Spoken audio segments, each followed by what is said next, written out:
back to the point of why the hell can't you just say the number of documents that it is? Like, you know, you use the example of these politicians who are like, my wealth is between 250 million and 550 million. Well, there is a big difference between that. Is there ultimately a huge difference between 25 documents and 30 documents? It doesn't seem like the public would perceive. Depends which document. The public is just looking at this as like, well, this is a disaster and a mess.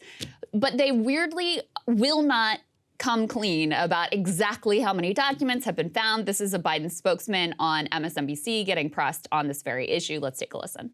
Can you give us a sense of how many classified documents we are now talking about total across all 3 locations? Sure, it's a good question. And actually the answer to it is a little bit complicated because of this point that I'm making about the integrity of an ongoing Justice Department investigation. The Justice Department is going to be looking at all sorts of questions like that throughout their investigation. We want to be very, very careful to be respectful of the integrity of that investigation, to not speak too much about the underlying contents and materials, especially things that we may not know all the answers to. It's actually not complicated. It's really not complicated at all. How many documents did they pull out of the house? Was it 5? Was it 7? And you count to 30. Yeah, and I love and this is their consistent line. We're respecting the integrity of the investigation. It's a lie. That's why we can't tell you anything about this. That's why we're just staying quiet on it. It's because we have such respect for this investigation. Well, Karine Jean-Pierre actually got really called out on that. I think this was from NBC News. Let's take a listen to how that exchange went. We've all reached out to the Department of Justice. A law enforcement official tells NBC News the Justice Department has not told the White House that it cannot talk about the facts underlying the special counsel investigation into classified documents. So trusting you've received that same information, understanding the desire to be prudent, then why can't you speak about the underlying facts? We've been very clear when it comes to even underlying facts, when it comes to specifics, when it comes to something that is under the purview, that the Department of Justice is looking at, especially legal matters, investigations, we do not comment from here, Peter. That has been consistent. So we've been that very consistent.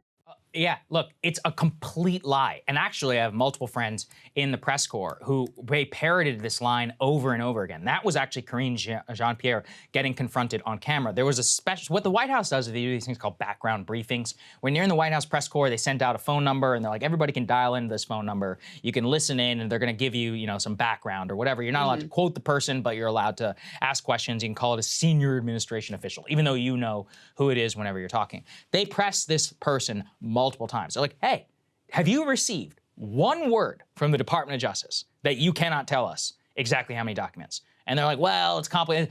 Again, and eventually they're like, no, we haven't. We just don't want to tell you. It's a cover-up. It's a complete cover-up. They don't want to tell us anything about the investigation, and they are the White House. Again, it's also their Department of Justice. So first of all, the idea that they set the rules and all that is ridiculous. And also, Biden has pledged open transparency. You'll all find out all this. This is the opposite of transparency. They found the documents before the midterms. They covered it up. They didn't tell anybody about it until frickin' December 20th or something like that. Then they find even more.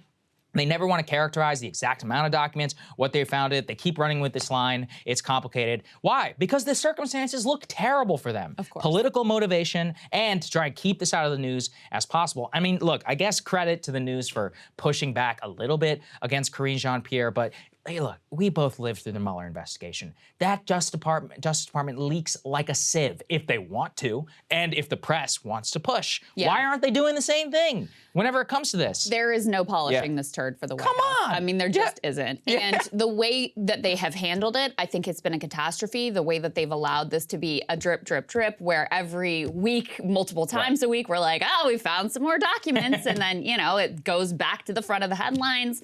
You got to get a whole new round of inquiry. All of this politically has been a disaster.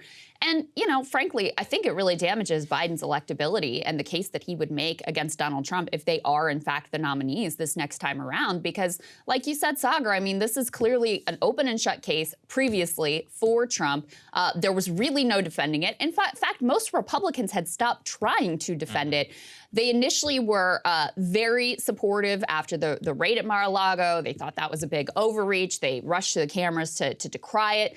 But then once all the details came out about the number of documents in the box has been moved around and the level of classification, whatever, they all really fell silent. Now, totally different ballgame. This is not a vulnerability for Trump at all whatsoever, at least not if he's up against Joe Biden. So total, utter political disaster. Hey guys, ready or not, 2024 is fully upon us now, and Saagar and I have been brainstorming ways that we can really up our game for this critical election. Yeah, we rely on our premium subs to expand our coverage, to add staff, to upgrade the studio. We just want to give you the best independent coverage of this election, which is possible. So if you can help us out, become a premium subscriber today, breakingpoints.com, or the link is down here in the description video. It really means the world to us, and if you like what we're all about, this is the best possible way to keep us 100% independent, working only for you.